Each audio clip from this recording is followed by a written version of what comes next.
Espírito Santo. Porque qualquer cientista pode ler a Bíblia, qualquer pessoa, mas não vai entender por quê? Porque a Bíblia se discerne espiritualmente. Minha epistemologia teológica é bem clássica. Você só vai entender o seu objeto de pesquisa, que é a Bíblia, se você orar.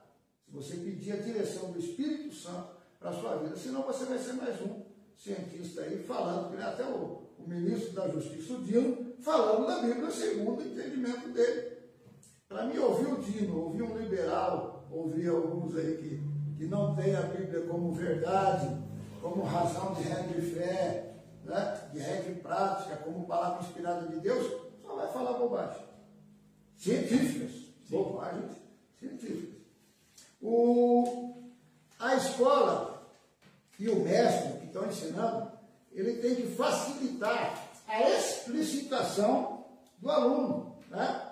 Como que nós fazemos isso? A gente usa questionário, só que se você fizer um questionário, como eu sempre falo, já ensinando a resposta, puxa vida, você não passou nada para o cara.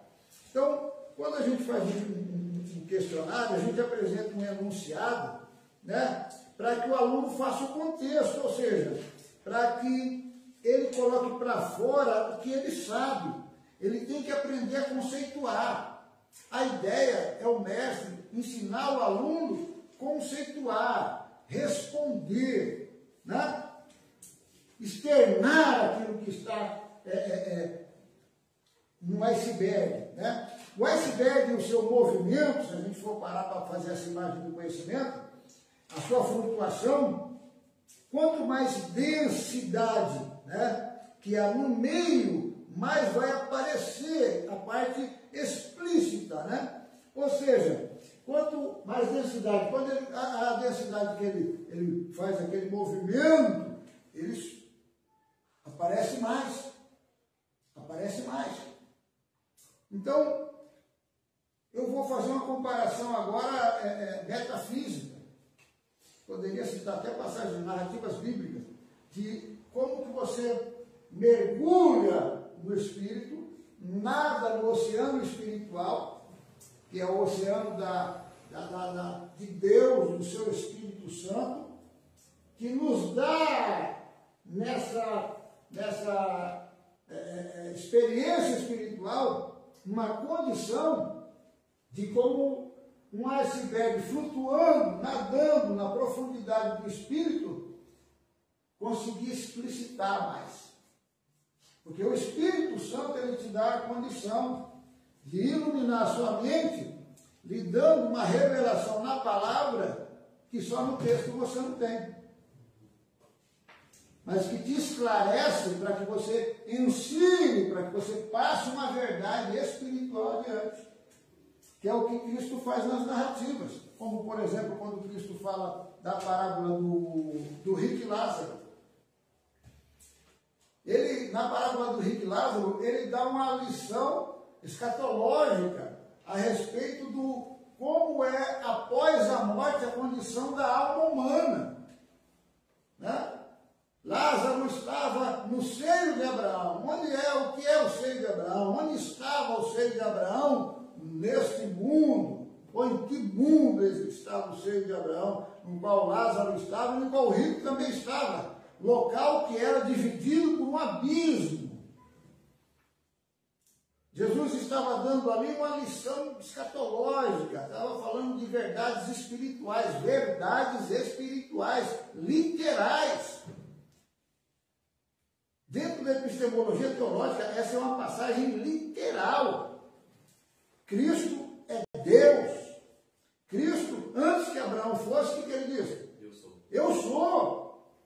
É óbvio que ele tinha todo o conhecimento e sabia do que estava revelando para nós ali. Deus, quando ele revela, é passado, presente e futuro. Para Deus tudo é já. É por isso que João, no Apocalipse, quando ele descreve o que ele estava vendo, ele descreve as coisas com uma certa confusão.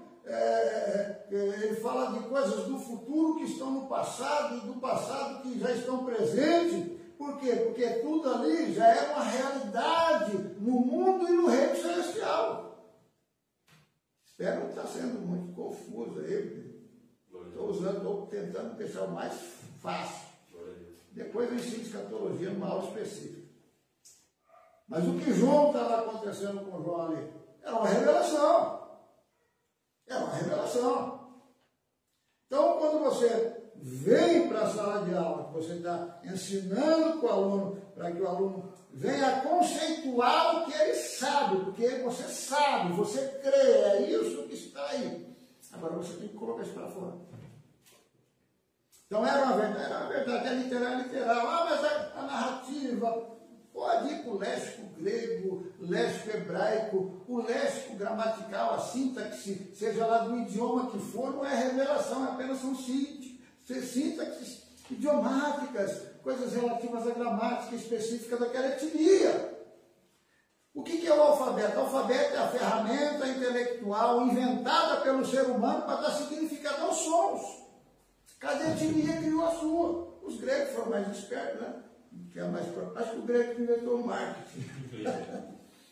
Aí popularizou o alfabeto, até o nome, né? Alfabeto, mas é óbvio que o alfabeto dele surge em 4 locais do contexto humano da era, em épocas, né? E surgem essas 4 invenções do alfabeto. Isso também pode ser dado em outra aula. E a partir de depois ele vai se secularizando. O hebraico, por exemplo, a construção do hebraico, do alfabeto hebraico, só se dá 400 anos depois da invenção do alfabeto. Então, teve toda a história de Gênesis, teve toda a história da narrativa dos patriarcas, até o Egito. Quando sai do Egito, surge Moisés e ele vai inventar o alfabeto hebraico. Essa construção intelectual para dar significado à fonética hebraica. Né? 400 anos depois que o alfabeto em si foi inventado. Agora pensa, e toda essa época que nós chamamos de transmissão oral, né?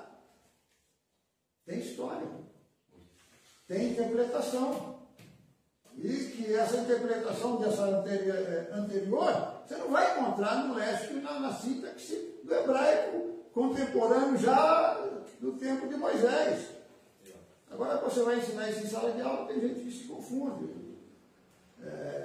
Então a epistemologia teológica é você pegar o aluno, conseguir arrancar dele dentro do enunciado que você propõe, o que ele sabe, que é tipo o que eu falei aqui da bagagem que a pessoa normalmente tem, e ele possa pegar essa bagagem, coloca de lado, e agora eu vou te ensinar uma nova ciência que está aqui. Você até crê nela, mas você não sabe conceituar ela. Né? Então, às vezes, por o aluno não saber conceituar uma sintaxe do hebraico e grego, aí vem um cara aí, especialista em hebraico, grego, nós já falamos aqui. Ah, mas isso não quer dizer nada disso. Isso quer não confunda alhos com bugalhos. Sintaxe e gramática específica, etimológica, é uma coisa. A revelação e verdade bíblica, aleluia, do que Deus queria dizer ou passar adiante, é um outro aspecto. Aí você vê os evangelhos e como Cristo fez ali, onde a mente dos discípulos, elas se abriram à verdade. A Bíblia diz, conhecereis a verdade. E a verdade, então a epistemologia teológica, você tem que partir da verdade bíblica, que é a revelação de Deus. E a ciência nos dá essa condição de, trazendo e emprestando, explicar melhor aquilo que é uma realidade, que é uma realidade científica. Então a revelação da palavra de Deus, você precisa nadar no Espírito, porque é o Espírito que te dá o saber e o que falar. Jesus disse, não vos preocupeis com que, ao invés de falar, o Espírito Santo vos fará lembrar. Aleluia, não é tremendo isso? Isso quer dizer o quê? Que eu não preciso estudar, que eu não preciso sentar na sala de aula? Não, o Espírito vai fazer você lembrar o que você estudou. Pelo amor de Deus, está bem claro no texto. Então você precisa estudar, ler Bíblia, ler postulados teológicos, livros, ler filosofia, ler. O hábito da leitura para você se aculturar, melhorar a sua intelectualidade. E a partir daí sim, você vai ter muito mais condições e ferramentas para explicitar verdades, conceituar verdades teológicas e bíblicas. A epistemologia te ajuda a você ir na fonte do conhecimento, para não ficar engolindo esse negócio de fonte K, que nem existe fonte K. É uma hipótese que os caras criou para consubstanciar uma ideia teológica, teoria deles lá, né? E vem, então, por favor, não vamos assinar atestado de imbecil para ninguém. Mas eu digo, não seja neófito, seja pesquisador, seja leitor. Né? Se você não tiver uma resposta imediata, professor, para o aluno que seja, fala, eu não tenho a resposta agora, mas eu vou pesquisar, tirando a minha e a sua dúvida, que você ainda tem alguma dúvida, e a partir daí nós podemos até corroborar nessa pesquisa, né? Desde que você se proponha a pesquisar junto comigo. E quando eu lhe faço uma pergunta, eu também tenho que te dar um crédito de tempo para que você me responda. Só não pode ser aquela resposta que não veio. Eu não sei lhe responder no momento. Até conheço, pressuponho saber esse assunto. Como eu não posso te conceituar agora, eu vou consultar um ou outro postulado, fazer a tese e a antitese e buscar uma síntese para te apresentar. Se não lhe for razoável, nós estendemos essa pesquisa. Vamos mais adiante. Verdade. Está dando para acompanhar o raciocínio? Sim. Então, nós nunca mais vamos conseguir explicitar tudo que a gente sabe. Nunca. O homem mais sábio que a Bíblia registra, quem foi? Salomão, né? Sim. Tem uma passagem do livro da Rainha de Sabá, livro da Rainha de Sabá. E Salomão estava, né, no seu reino, recebeu a visita da Rainha de Sabá. Isso não está na Bíblia, estou trazendo extra bíblico, né? Também não é apócrifo, não.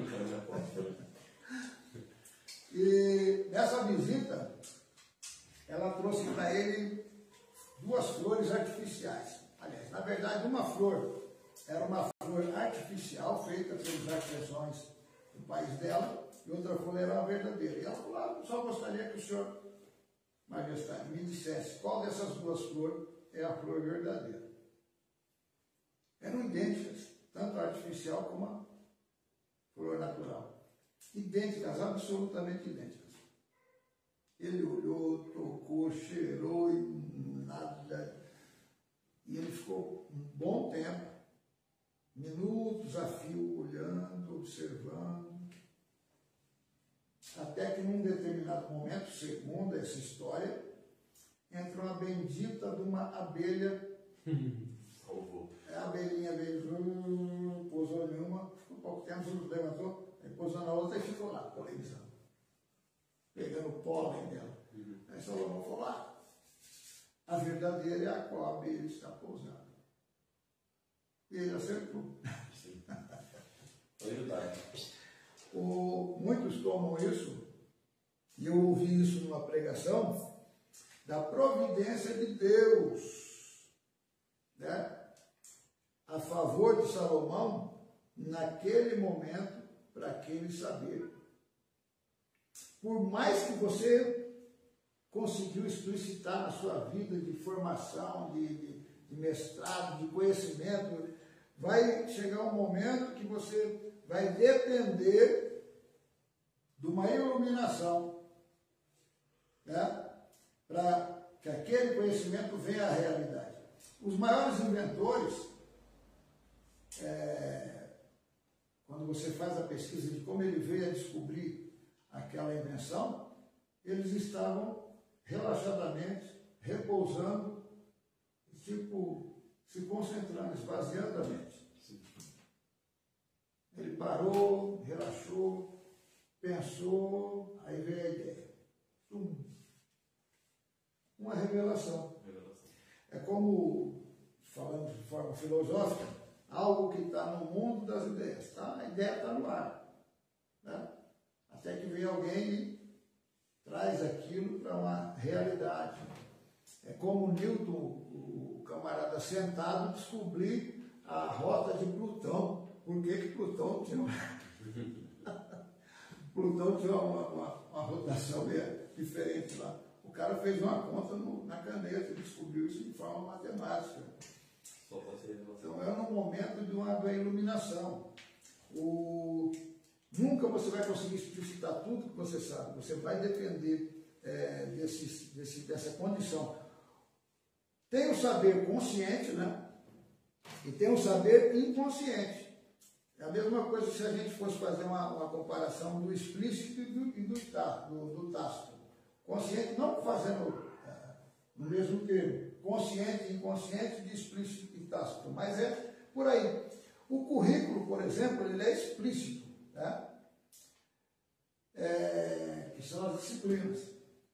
O saber é também tácito. Então, você tem que, nesse currículo, você trabalhar as disciplinas, mas não ficar só nas disciplinas, você levar em consideração aquilo que está intrínseco no aluno e que ele tem esse potencial de conhecimento. E você saber como aplicar isso a ele mesmo, em favor dele. Né? Então o mestre tem que ter essa visão. Em Efésios 3, 16 a 19, vamos ler. São 4 dimensões do saber. Efésios, glória. Efésios capítulo 3, e versículos 16 a 19. Vamos aqui, estamos quase lá.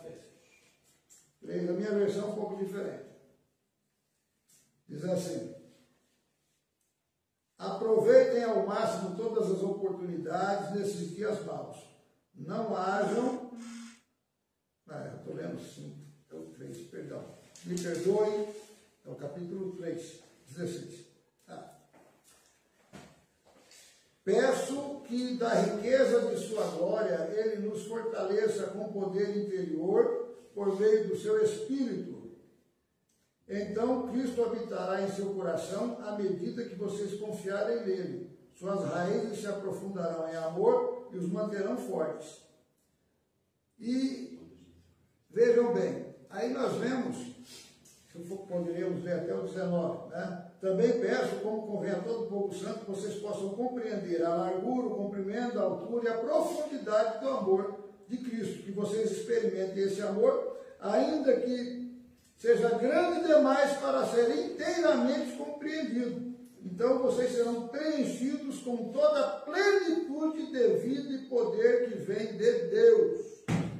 Isso são as 4 dimensões, né, do amor de Deus. Deus, ele se revelando a nós, ele nos traz o saber, o conhecimento. Ele nos traz o conhecê-lo, né? Então, epistemologia teológica, você tem que ir para o pressuposto, tá, de que você está falando de Deus. E Deus, ele é difícil você entender Deus, a não ser que ele se revele a você. Tanto que ele se revelou a nós, a gente vai pela teologia para a palavra de Deus, que é a revelação de Deus aos homens. Agora falando sobre imagem do conhecimento. Nós temos 3 eixos do conhecimento. Quais são os 3 eixos do conhecimento? Nós temos o conhecimento concreto e o conhecimento abstrato, é um eixo. Nós temos o conhecimento codificado e o conhecimento não codificado, é outro eixo. E nós temos o conhecimento difundido e o conhecimento não difundido. É outro eixo do conhecimento. O concreto e o abstrato. O que é uma coisa concreta? A gente está falando do saber, né? Concreto é o que você escreve, né? Você escreveu aí, você sabe, é concreto. Abstrato é o que você imagina. Você cria hipóteses. O codificado já é um código, né? Aí sim é o escrever. E o não codificado é o que não está escrito. O difundido é que você levou adiante. O não difundido é que você não falou para ninguém. Tudo isso já nos traz uma dimensão não de diaconia, que a gente chamaria de economia do conhecimento, mas é uma condição de mercadoria do conhecimento. Por quê? Conhecimento, se você fica ali segurando o conhecimento, você não codificou. Como que ele vai alcançar outras pessoas? Eu só passo o código se você pagar. Eu só passo o código se você fizer parte do meu movimento. Era mais ou menos o que a Bíblia escrita apenas em latim fazia com o povo. Tá? Sim. Não é todo mundo. Só era para aquele grupo eclesiástico. Faz sentido. Então, o povo dependia totalmente das informações deles. Dava para ter uma epistemologia teológica nessa época? Não dava, porque você não tinha como ir na fonte desse saber para ver se era uma crença justificada e verdadeira, ou verdadeira e justificada. Aí Martinho Lutero, por que houve a reforma? Martinho Lutero foi lá e falou, mas peraí, está escrito aqui, pela graça sois salvos por meio da fé. Não é isso? Bom, se é por meio da fé, por que a igreja está cobrando indulgência? A igreja chegava assim, se você der uma indulgência para a igreja, tipo construir uma catedral, vai para o céu sem passar pelo purgatório. Você e as 3 primeiras gerações. Aí o cara construiu uma catedral, o cara podia ser um genocida. Mas por ele ter construído aquela catedral, ter doado aquelas terras para a igreja, o Papa garantiu, eu garanto um selo papal aqui que Zé Chicão vai para o purgatório, passar 2 milênios no purgatório, porque foi ruim, né? Você também aprontou, né? E depois desse, pelo amor de Deus, os caras faziam cálculo de purgatório. E cobravam a indulgência, e salvavam o cara. Aí o cara falou, não, meu, é pela fé. Queima ele. Herege. Pelo amor de Deus. Pastor, isso é epistemologia teológica? Se isso não é epistemologia teológica, é epistemologia do quê? Se nós vemos na história da igreja os fatos correlacionados ao que é conhecer ou não uma doutrina, uma palavra, uma narrativa que seja um enunciado, uma crença verdadeira e justificada. Então, o que eles estavam trazendo por enunciado não era uma crença verdadeira e nem justificada. Indulgência não dá, cara. Você não compra a sua salvação. E até hoje os caras querem vender salvação através de oferta, dízimos mentirosos. Não que o dízimo seja uma mentira, mas há dízimos aí que são mentirosos. Não entra, Deus não vai fazer nada por você porque você tem dinheiro. Jesus, ele queria, porque Jesus explicou a respeito da oferta da viuvinha lá, que só tinha umas moedinhas. Ela deu mais que todos. Não é que ela deu tudo que ela tinha, ela era despojada, ela tem isso aqui, toma aí, Jesus. Ela não morreu de fome, não, meu. E também não ficou rica. Mas ela despojou-se daquilo naquele momento. A viuvinha enriqueceu. Não, ela não enriqueceu, não ficou rica. A Bíblia não diz isso. Só diz que ela tinha um coração voluntarioso, ela queria fazer parte do que era bom, do que era para o bem, do que era para o Evangelho. Jesus falou, olha aqui, esse é o exemplo. E o apóstolo Paulo depois confirma isso quando ele fala, o que muito semeia, muito colhe também. Não quer dizer que ela não tenha colhido, só que o propósito dela não foi receber nada de volta. Então, quando nós falamos de indulgência, fazendo uma comparação imediata com o contexto do Evangelho, é que a salvação é pela fé, e não comprando.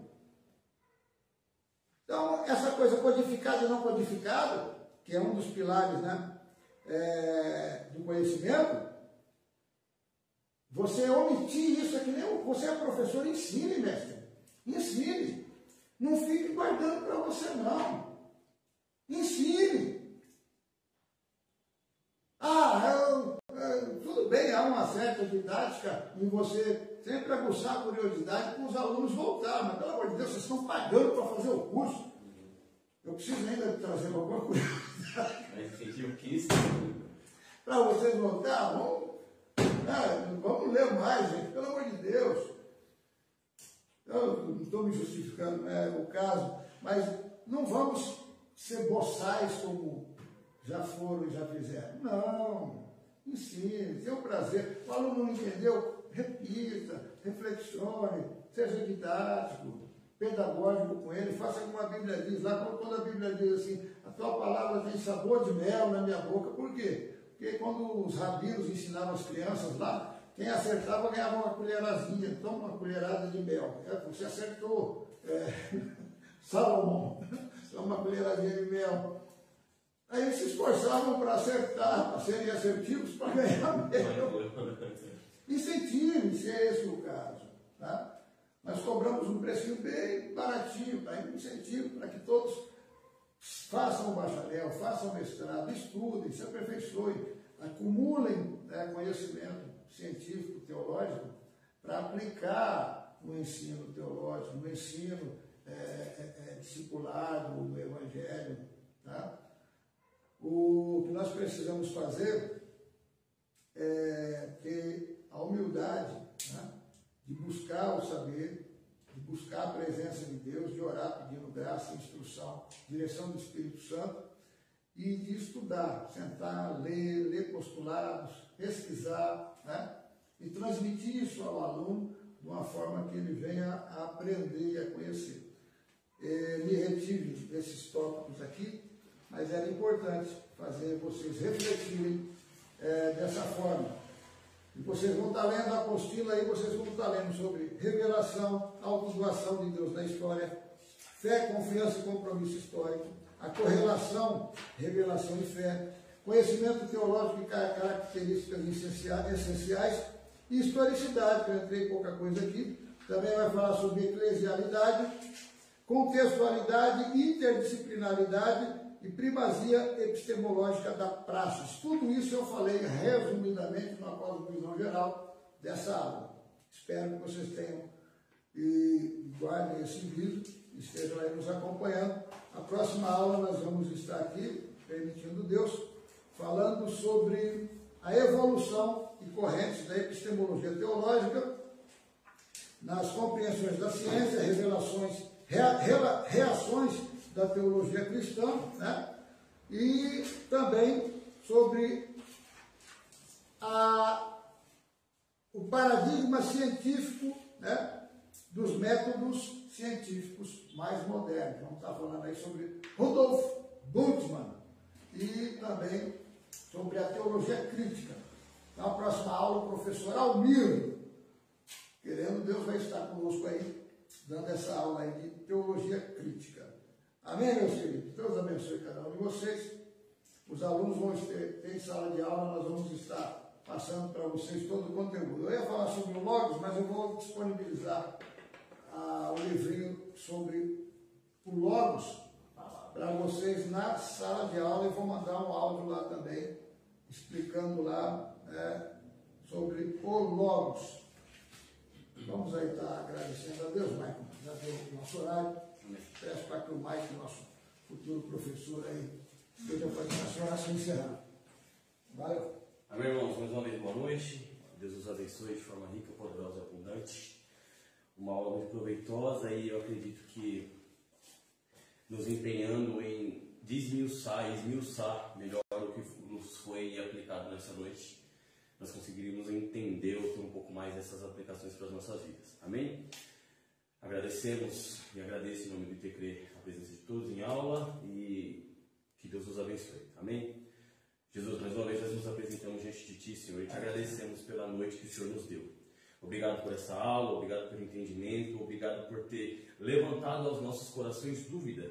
Que essas dúvidas, Pai, no contexto da semana sejam sanadas e que nós tenhamos, Pai, humildade para buscar mais conhecimento, Senhor Jesus Cristo. Que essa noite seja uma noite de paz, de cura, de libertação dentro dessas casas que nós entramos nessa noite e que o seu nome seja glorificado. Obrigado por tudo que o Senhor tem feito, que o seu nome seja glorificado, Senhor. Amém. Amém.